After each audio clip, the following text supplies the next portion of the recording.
Hi everyone, Mr. Hawkins with Hawkins Tech, and the iPad Air 4th generation has been out for about 5 years at this point. While it hasn't exactly been 5 years, not at least until October, it is close to that point, and I would say it's about 5 years since the iPad Air 4th generation has came out.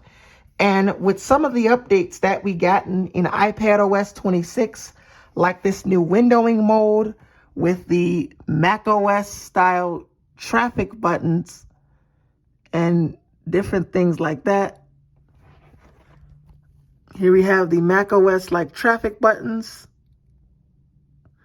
I do want to talk about if this iPad is worth buying in 2025 and if you should consider it. Now, let's talk about how my iPad Air 4th generation has held up. This is my iPad Air 4th generation. It has held up pretty great. I've had this iPad for about 3 years, and looking at the front of it, the front has held up pretty good as well. You can see I'm running iPad OS 26, Developer Beta 9, because I have the really large clock. That should confirm that I'm running iPad OS 26, as that is one of the new features in the update. Now, as far as price and specs with this iPad, the cameras on here, it does have a 7 megapixel front-facing camera, and it also has on the rear a 12 megapixel camera as well. I'm going to do some video tests from the cameras. Here I am recording from the 12 megapixel f1.8 aperture camera. It does take great photos and it is pretty decent, and it is a good overall rear camera, although it doesn't have night mode like the iPhone 12 does. And here is the front-facing camera, which is a 7 megapixel. It is an f2.2 aperture. It's good for FaceTime calls and Zoom calls, but it doesn't have center stage like the one after it, the 5th gen iPad Air. That one has center stage, which is even better. I believe it moves you around. I don't fully know how it works. I'd have to do more research. It's been out for a couple years, but newer iPads do have that. Now, as far as processing power out of this iPad Air, it uses an A14 Bionic CPU with 4 gigabytes of RAM. We're going to Geekbench 5 here, or Geekbench 6 rather. Let me turn on dark mode here.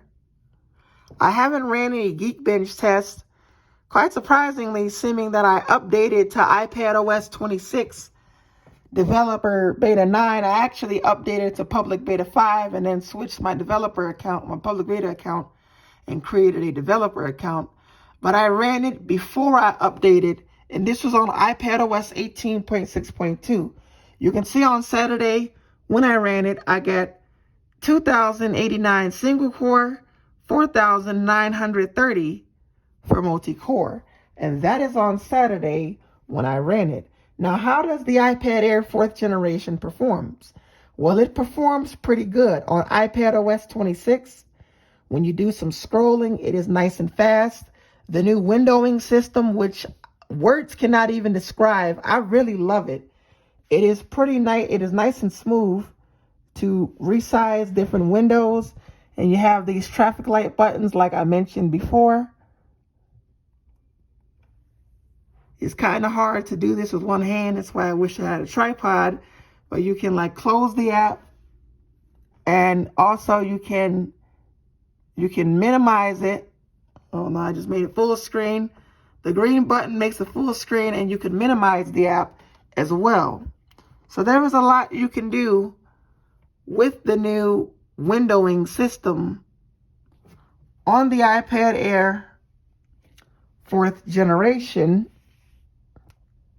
And to confirm the update version that I am running, I will show you here.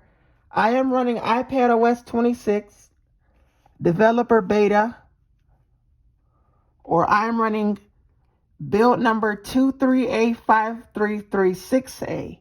That is the latest build number for iPad OS 26 public beta 9, and or developer beta 9 rather, but I am running that on my iPhone or iPad Air 4th generation, and also my iPhone 12, which I'm recording off of. So now, processor and price and storage on this device. Well, the processor, as I mentioned earlier, it's an A14 Bionic chip with 4 gigabytes of RAM. And the storage on here is a very unfortunate caveat. This iPad starts at 64 gigabytes, just like my iPhone 12, and same reason that applies to the iPhone 12. If you don't make a lot of content and you're not much of a content creator, you browse the web, watch movies, you might be able to use 64 gigabytes. But if you are a content creator, I would recommend a higher storage. I would recommend a higher storage model. This does have 256 gigabytes. They does have that as an option, but this particular one that I have is a 64 gig model. Now, as far as the price of this iPad, well, typically you can find it for around $280 to $350 if you're getting a cellular model, or $250 to $300 if you're getting a Wi-Fi only version.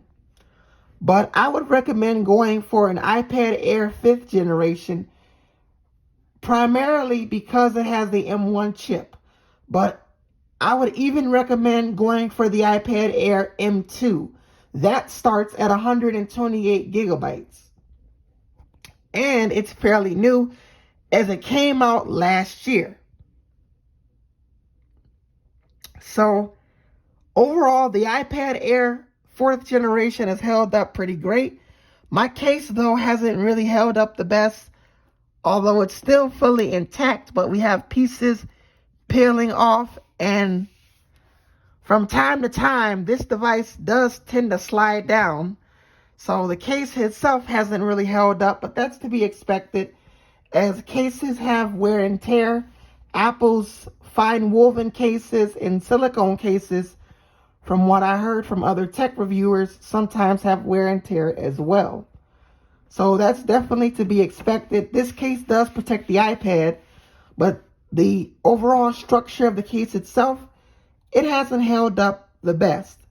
You can see here it's had some better days, but it does do a good job at protecting the iPad Air. So hopefully, if you are considering buying a model like this, the iPad Air from 2020, you will be surprised, as now in iPad OS 26, you have the new windowing system. Oh, and I forgot to do a speaker test as well. This is one of my videos I did yesterday. Now, talking about the cameras, I'm going to do a camera test right now. Here I am recording from the wide f1.6 aperture camera. So the speakers hold up pretty good on this iPad Air. Overall, it is really great. And it performs just like my iPhone, exceptionally well on iPad OS 26 beta. I'm amazed by the new windowing system and Stage Manager. The iPad now supports Stage Manager, as it is a new feature in iPad OS 26, and it works on a wide range of older iPads. Even the iPad 8th generation with a home button that would run iPad OS 26. You will now have Stage Manager. But I mentioned that in a lot of other videos. So as far as if you should buy this iPad in late 2025, well, if you can find a good deal on it, absolutely. But same thing as my iPhone 12. I would stay away from the 64 gig model. I would not buy that one, as you will run out of storage.